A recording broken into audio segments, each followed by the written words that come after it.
Oi, eu sou Sabrina Kuhn, aluna de Engenharia de Bioprocessos dessa UFS de Física, que se trata da construção de um calorímetro. E o princípio que se baseia a construção de um calorímetro é a termoquímica, onde ocorrem processos de absorção ou liberação de calor dentro das reações, além de transferência de matérias e transformação de matéria. E no processo que acontece a liberação de calor e, consequentemente, o aumento da temperatura, ele é chamado exotérmico. A energia em forma de calor que é liberada ou absorvida em uma reação química é denominada, na termoquímica, de variação de entalpia. É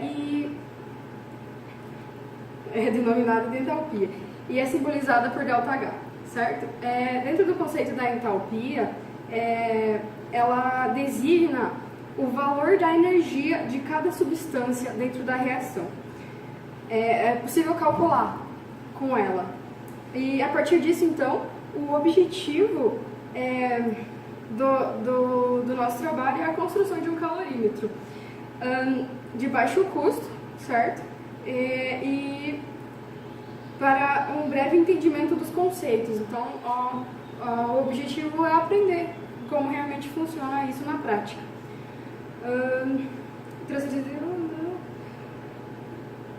E para isso, então, a gente vai utilizar 2 copos de isopor de bebida quente.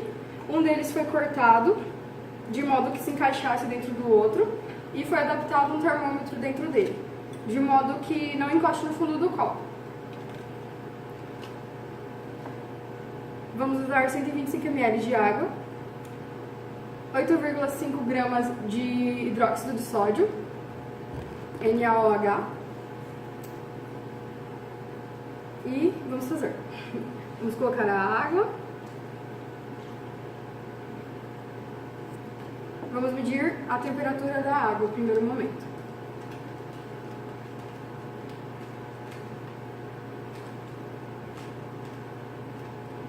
A gente espera uns minutos até que o sistema entre em equilíbrio e realmente medimos a temperatura da água.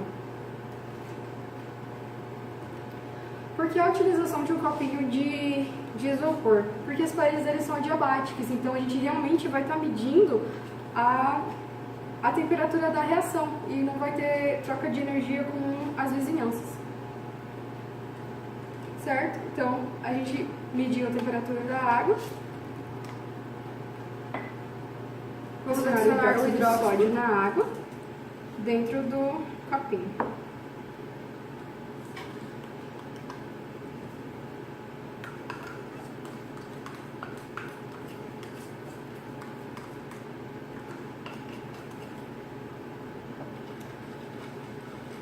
Vou dar uma mexidinha só para começar a diluir, porque o nosso hidróxido ele é em grânulos grandes, então a reação vai demorar um pouquinho mais para acontecer, até que ocorra a diluição.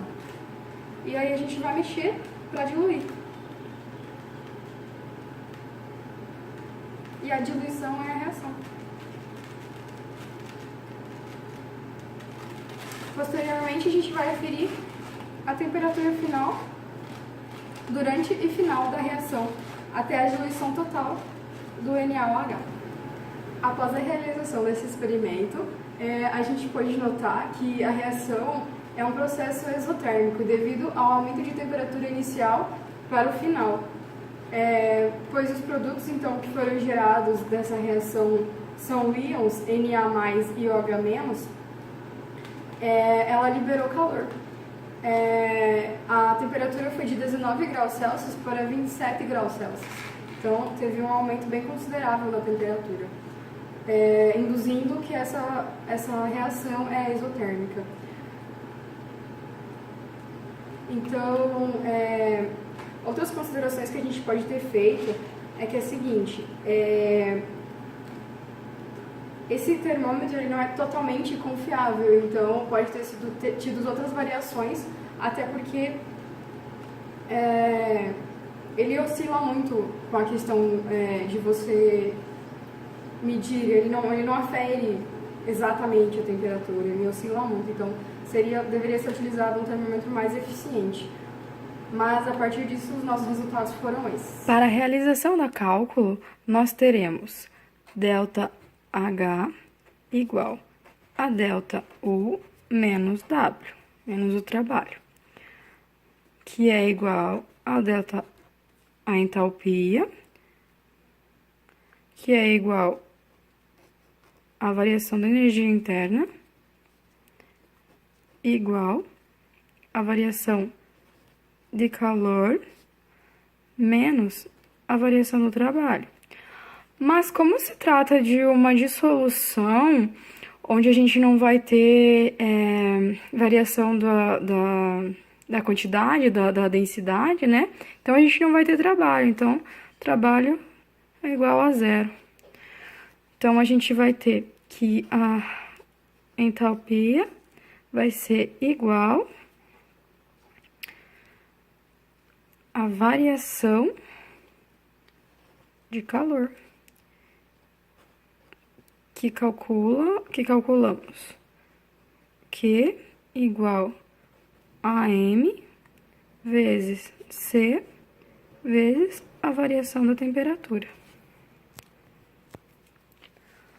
Então, a gente quer encontrar o calor, a nossa massa foi igual, então, a 125 gramas de água, mais 8,5 gramas de NaOH. Então, a nossa massa total é igual a 133,5 gramas. O C da água é igual a 4,184 joules por grama, graus Celsius. Nossa temperatura inicial, então, foi de 19 graus Celsius e a nossa temperatura final foi igual a 27 graus Celsius.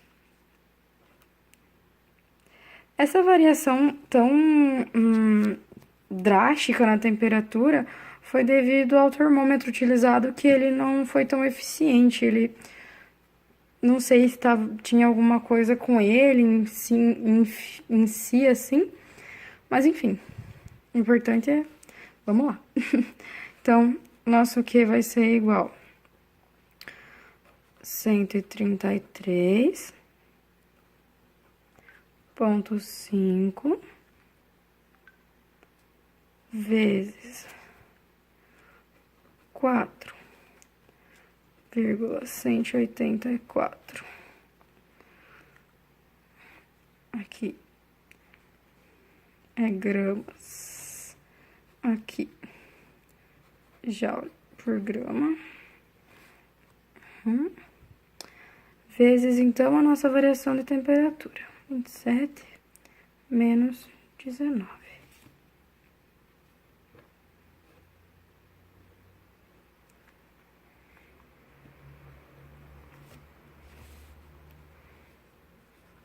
Então, o nosso Q vai ser igual a 4.468,5 joules por mol, que é igual a 4,5 quilojoules